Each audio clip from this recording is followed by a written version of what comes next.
Hello दोस्तों, दशा माता के गहने बनाने के लिए सबसे पहले आटा लेना। आटे को में थोड़ी सी हल्दी डाल के, जैसे हल्दी पाउडर डाल सकते हैं, हल्दी पाउडर या फूड कलर डाल सकते हैं। फूड कलर डाल के आपको दशा माता के गहने बनाने हैं। तो इसमें कुछ सीढ़ी बनानी है और इसमें फल बनाने हैं और जो भी आप सामान बनाना चाहते हैं दशा माता के गहनों में, जैसे हार बना सकते हैं, नथनी, और जैसे चूल्हा बना सकते हैं, चक्की बना सकते हैं, तवा चकला बना सकते हैं।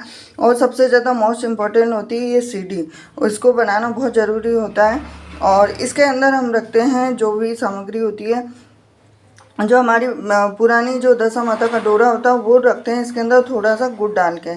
तो ये थे आज का वीडियो अगर आपको पसंद आया हो तो वीडियो को लाइक करें, चैनल को सब्सक्राइब करें, बेल आइकन प्रेस करें। परफेक्ट तरीके से तैयार हो गई हूँ। और हमारे यहाँ पे राजपूतों में, जैसे राजस्थान में सबसे ज़्यादा कहते हैं कि रखड़ी बांधना बहुत ज़्यादा ज़रूरी होता है जब भी कोई छोटा मोटा फंक्शन होता है। तो मैं बिल्कुल रेडी हो चुकी हूँ यहाँ पे, और मैंने पूजा की भी सारी तैयारी कर ली है। मैं आपको मैंने दशा माता के गहने सारे बना दिए हैं। और यहाँ पे जो धागा लेते वो लिया है, काजल, मेहंदी और ये सारी चीज़ें मैंने ले ली हैं। तो मैं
पानी कोई देता नहीं, देखना अगरबत्ती तो लाई नहीं, देखना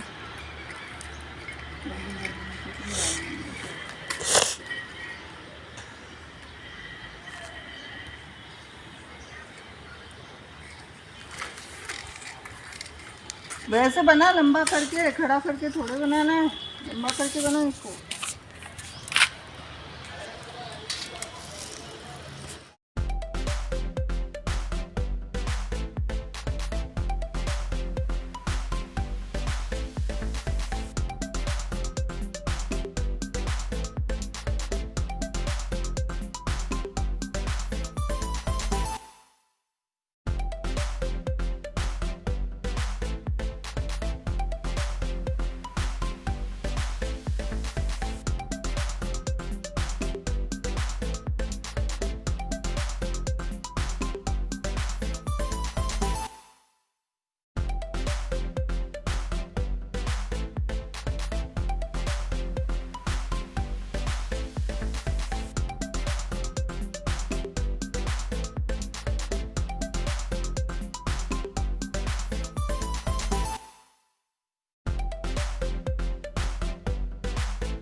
ये देखिए थोड़ी देर पहले मैं पूजा करके आई हूँ और पूजा करने के बाद में मैंने यहाँ पे धूप भी कर दी है, दिया भी जला दिया, अगरबत्ती भी लगा दिया और साथ में मैं डोरी भी लेके आई हूँ ये खरीद के। और इसको बोलते हैं कि इसको जब भी दशा माता का डोरा लेते हैं तो उसको कभी भी खाली पेट या भूखे पेट नहीं लेना चाहिए। तो मैं यहाँ पर किसी भी चीज़ के साथ, किसी भी चीज़ चाहे तो गुड़ के साथ थोड़ा सा गुड़ ले ले, थोड़ी सी चीनी ले ले या फिर कुछ भी आप जो भी बनाकर, जैसे मैंने तो यहाँ पर बनाए थे व्रत के आलू सागार के रूप में, तो मैं वो खाकर फिर अपना ये डोरा लूँगी। और यही नियम होता है। और आपके यहाँ पे अलग अलग जगहों पे अलग अलग मनाई जाती है। जैसे जयपुर की तरफ जाएंगे आप तो होली के अगले दिन ही मनाते हैं दशा माता का व्रत, होली के अगले दिन ही कर लेते हैं। और एमपी साइड में जाएंगे, एमपी और राजस्थान के रिवाज तो थोड़ी बहुत सेम से मिलते हैं, लेकिन जो राजस्थान में सबसे ज़्यादा मनाई जाती है दशा माता का व्रत। तो ये थी सुंदर सी जानकारी आपके लिए। जानकारी अगर आपको पसंद आई हो तो वीडियो को लाइक करें, चैनल को सब्सक्राइब करें, बेल आइकन प्रेस करें।